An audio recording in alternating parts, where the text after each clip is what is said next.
I've already taken the still photos of the vehicle and tried to check for any cosmetic blemishes. Didn't see anything obvious. As of right now, I would say this is like near showroom condition here. What I'm going to do now is I'm going to go ahead and just do some paint meter readings. And from what the owner told me, Z, the gentleman who's done a lot of the alterations here, not alterations, but add-ons, it's got a clear bra. So it looks like he did a nice job. Typically, I would see like a line coming across here, but it looks like he did the full panels. I think I can see the lip a little bit here on the edges, but it looks like it's nicely done. Yeah, you can see it a little bit here. But let's go ahead and get those readings here on the hood. Can't get the fender readings. That's 11 thousandths of an inch, and again, it's probably thicker because of the clear bra. Okay, 12, 12.5. and 11.5. So this meter here reads in the thousandths of an inch.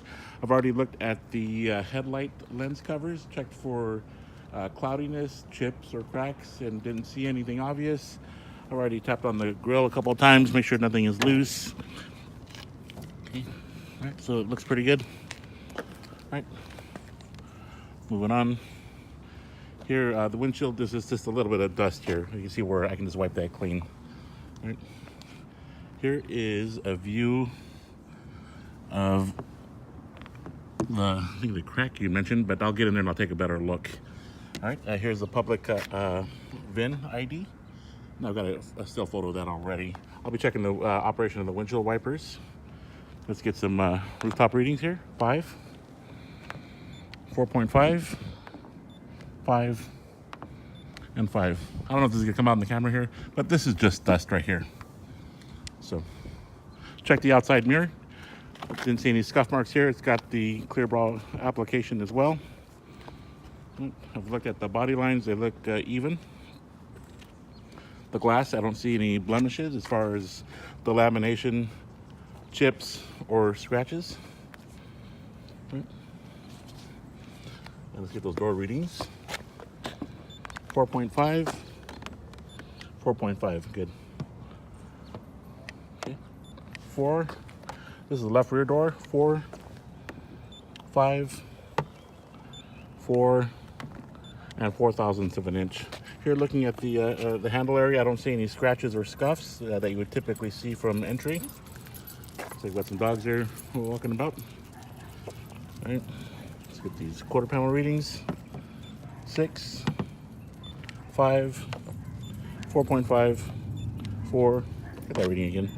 5.5, 4.5, okay. All right, looking at the left rear tire, these are the Bridgestones. I don't see any signs of any curb rash. Rotors look good, and let's get a shot of the brake pads, and there's the emergency as well. All right, from here, I like to get a side view, working my way down and then up. What I'm checking for is waviness, dings, or dents. Nothing really jumping out at me. And then the rear bumper area. I taking a close look at the bumper, and I asked Lauren, the owner of the vehicle, as far as where the car was hit in the back, but I don't see anything. So if it was repaired, it looks like it was nicely done, because I'm not picking up on anything here. Looks pretty good. Okay, let's get the right quarter. 4.5, 5, 4. So we're seeing consistency throughout the panels so far. 5. Right rear tire, don't see any signs of any cuts or sidewall damage. No curb rash. Rotors look like they're in good shape. We'll take another look at the brake pad. Okay. And then let's get a side panel view here. All right, let's get the right rear door. 4.5, 5, 4.5. Front right door. 3, 5, 5, 5.5. Here you can probably see where oh no, it's maybe some little bit of wax residue here, but maybe where the clear bra, this trim was a little short there. Oh, I can't get the fender readings. Okay, the grills look good.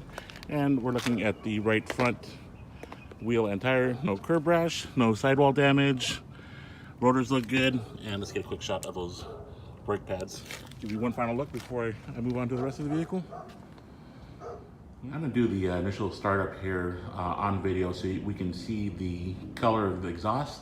It should be clear, shouldn't be black, white, blue, or gray. All those colors mean something, and that means I have to diagnose it. So hopefully this comes out clear. Condensation is okay.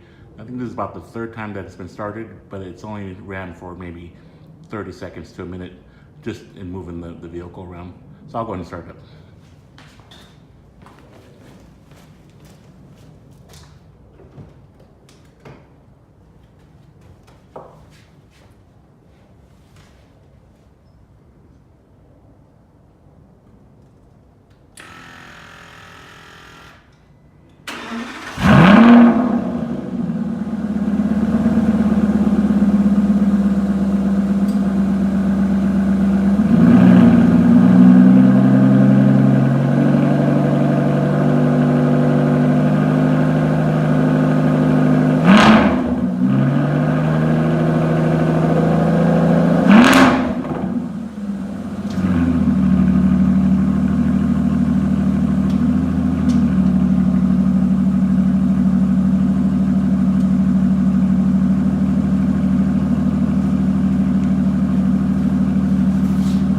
So on the initial startup, I had it idling. I still need to check the video to see if it smoked or not. And then the revs that I took it up to was about 1,500 and then 2,000. We're gonna walk over to the engine bay area. Give you a tour real quick. So the exhaust tone sounds good. Coming here to the front engine area, or front, obviously that's where it's gonna be at. I don't hear any abnormal noises coming from the bottom end or the top end of the engine. I've already taken a picture of the engine belt, so we're checking for cracks.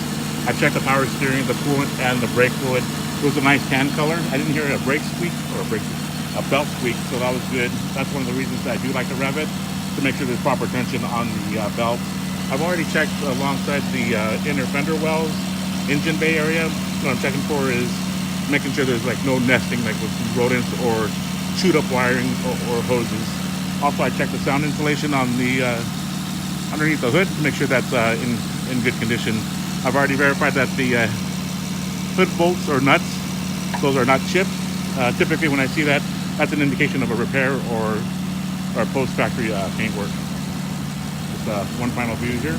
And keep in mind that the noise when it's being recorded comes out a little louder than what it actually is.